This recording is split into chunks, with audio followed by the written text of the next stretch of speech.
get the opportunity to reflect on the last year and really our 80th anniversary. This is my last AGM as chair, and I've had the privilege of serving in this capacity for more than a few years, and have been on the board for a while as well. And so I really do want to pause and take a moment to say thank you to all of the terrific folks here at WoodGreen. This is always when you wish you practice because you get emotional, right?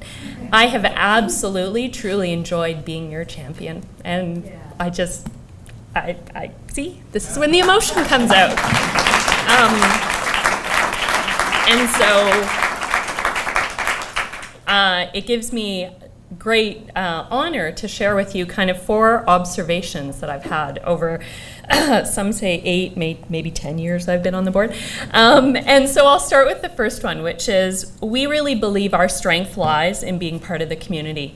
And as Councillor Fletcher mentioned, you know, we had one neighborhood house in 1937. So think about that in terms of in the middle of the Great Depression, someone opened up their doors to the community. And that didn't change. In 1948, at the end of the Second World War, we got the community support to build the first community center.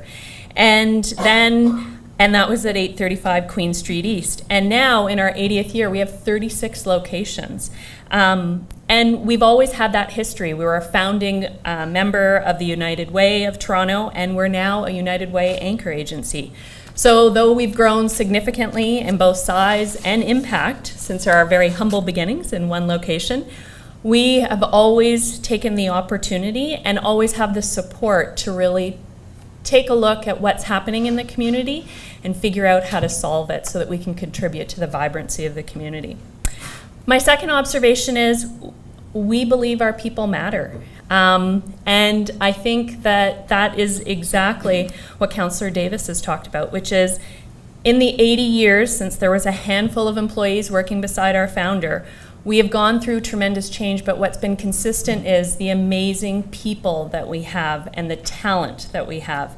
WoodGreen today is made up of more than 750 dedicated employees, over 1,000 volunteers, serving 37,000 people every year.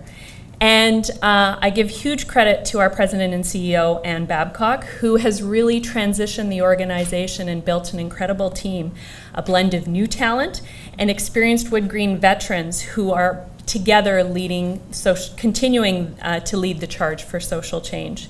And WoodGreen has become a top employer as well. If you were to go across any of our programs, housing, seniors, childcare, you meet passionate, dedicated people that really have their client at the center of their focus. And that is truly amazing. People want those people in their organization.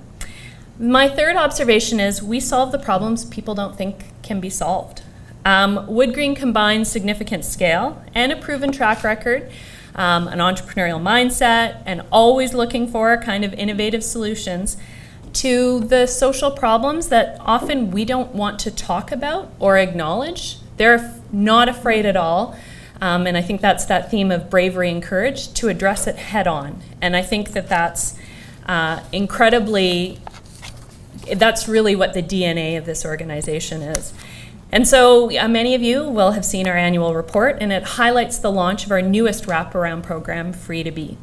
This is an initiative for youth who age out of care to help them find stability and ultimately set themselves down their path of opportunity. And WoodGreen was chosen as a national demonstration site and a project lead by Away Home Canada and the Canadian Observatory on Homelessness. And that meant $1.2 million in funding over 2 years to launch this truly innovative program, delivering housing for youth leaving out of care. And that's tremendous and really a great credit to the talent in the team. My fourth observation is we don't believe our job is done. And we know and we need to make sure that not only are we thinking about today, but we are always thinking about sustainability for tomorrow. And we're so pleased that this year the WoodGreen Foundation saw new growth as we welcomed both Teresa Vasopoulos as our new Executive Director and Leo Salome as our new Board Chair. Teresa has an impressive record of fundraising in both domestic and international sectors, and many of you might know her in the East End as well. And Leo has been a longtime supporter of WoodGreen and is an accomplished senior executive in financial services. So Anne has this fantastic, talented team of folks that deliver services and programs. She's reinvigorated the WoodGreen Foundation, and her and Teresa together are really building our networks of donor support. And from a board perspective, we are absolutely confident that this will continue to strengthen and increase our capacity for making change.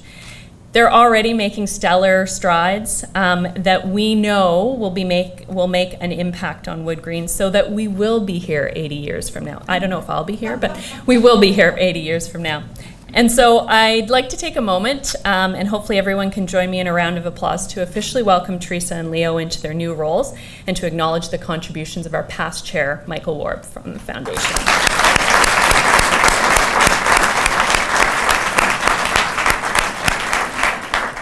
So from a board perspective, I would also like to share that one of our board members will be leaving us this year, and our board member is Peter Fuller, who unfortunately couldn't join us this evening.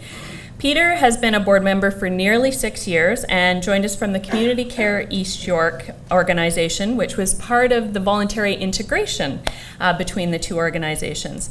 And over that time, he was an extremely dedicated board member, was the past chair of our Quality Resources and Audit Committee, and was always willing to share his business expertise with the organization. So though Peter isn't here, I would like to thank him for his contribution.